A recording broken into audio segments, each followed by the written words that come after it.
స్వేచ్ఛా ప్రేక్షకులకు నమస్కారం. ఈ శనివారం ఐద్వా అదాలత్ ఐలమ్మ ట్రస్ట్ హైదరాబాద్ వద్దకు వచ్చిన కథనం మీకోసం.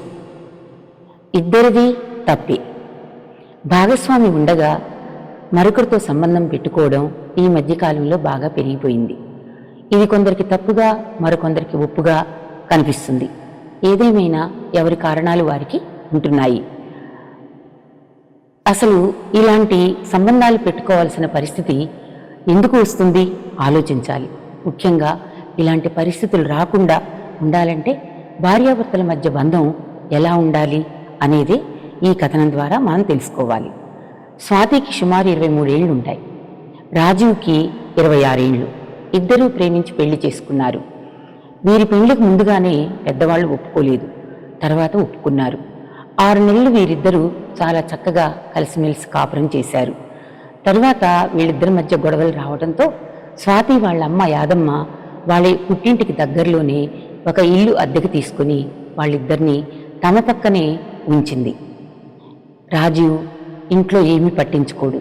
అంతేకాకుండా ఒక 4 నెలలు పనిచేస్తే మళ్ళీ మానేసి ఇంట్లోనే కూర్చుంటాడు.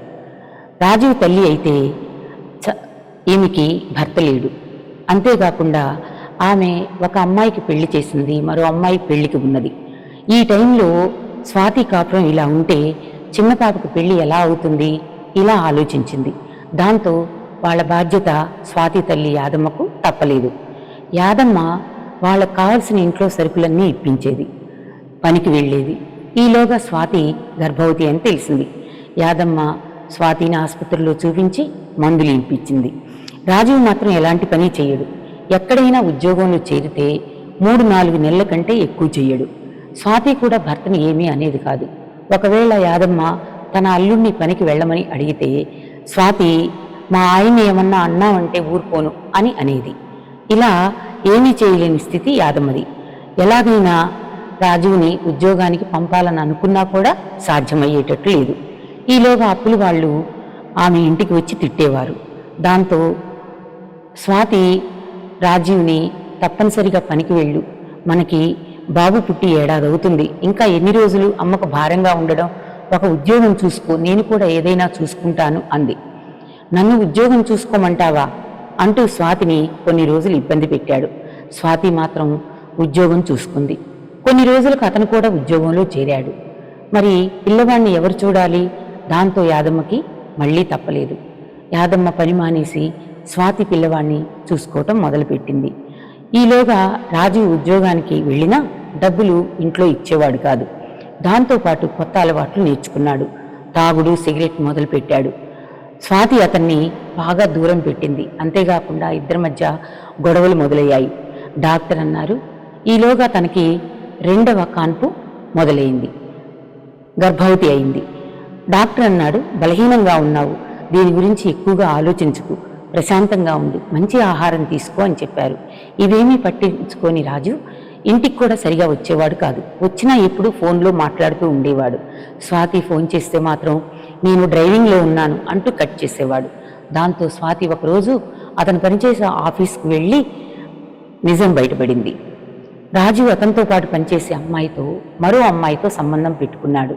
ఇలా ఎందుకు చేస్తున్నావు అంటే ఆమె నాకు నచ్చింది కాబట్టి ఆమెతో మాట్లాడుతున్నాను అన్నాడు. యాదమ్మకు కూడా విషయం తెలిసింది. దాంతో ఆమెను, నువ్వు దూరం పెట్టడం వల్ల అతను ఇంకో అమ్మాయిని చూసుకున్నాడు, నువ్వు అతనికి దగ్గరైతే అతను ఆమెను వదిలేస్తాడు అని యాదమ్మ తన కూతురు స్వాతికి చెప్పింది. దాంతో తల్లి చెప్పినట్లే చేసేందుకు స్వాతి సిద్ధమైంది.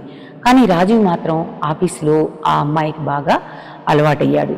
స్వాతిని అసలు పట్టించుకోవడం లేదు. ఇలాంటి పరిస్థితుల్లో ఐద్వా లీగల్ సెల్ గురించి తెలిసి స్వాతి అక్కడికి వచ్చింది. అప్పటికే స్వాతికి 8వ నెల.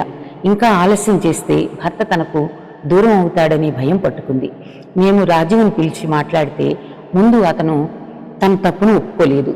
స్వాతి చెప్పింది విని మీరు నన్ను ఇలా అడుగుతున్నారు, మీరు ఆమె చెప్పింది నిజమని నమ్ముతారు అని అన్నాడు. అలా చేసేవాళ్ళమే అయితే మిమ్మల్ని పిలిచేవాళ్ళం కాదు, అసలు ఏం జరిగిందో తెలుసుకుందామనే ఉద్దేశంతో మిమ్మల్ని పిలిచాము అని ఐద్వా ట్రస్ట్ వాళ్ళు అన్నారు. దానికి అతను, అసలు స్వాతి నన్ను మనిషిగానే చూడదు, కనీసం అన్నం కూడా పెట్టదు, అన్నం పెట్టమంటే ఎక్కడి నుండి తెచ్చి పెట్టాలి అని అంటుంది.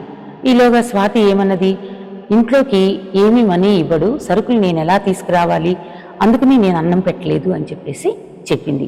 మా ఆఫీస్కి ఫోన్ చేసి జీతం ఇచ్చారా, ఎంత ఇచ్చారు, ఎప్పుడు ఇచ్చారు, ఇట్లా 1,00,000 సందేహాలతోటి అక్కడ వాళ్ళని అడుగుతుంది.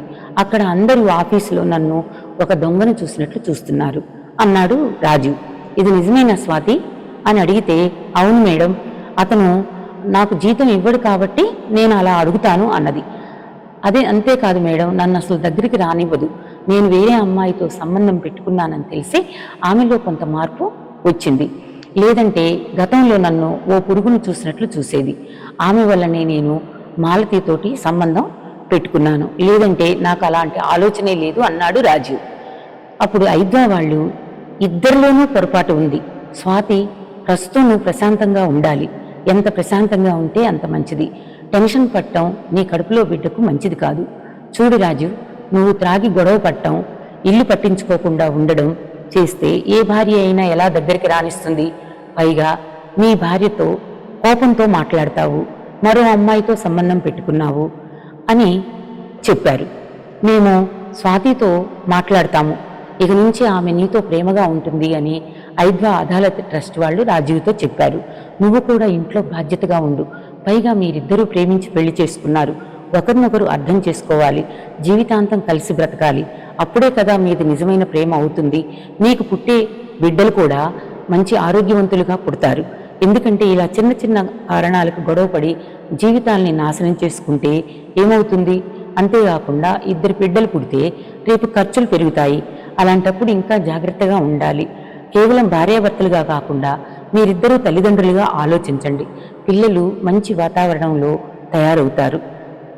ఏమంటారు అని చెప్పేసి ఐద్వా అదాలత్ ట్రస్ట్ వారిద్దరిని కౌన్సిలింగ్ ఇచ్చి అడిగింది. ఇద్దరు దానికి ఒప్పుకొని వెళ్ళారు. ఈ కథనం ఐద్వా అదాలత్ ఐలమ్మ ట్రస్ట్ నుండి వై వరలక్ష్మి గారు ప్రజెంట్ చేశారు.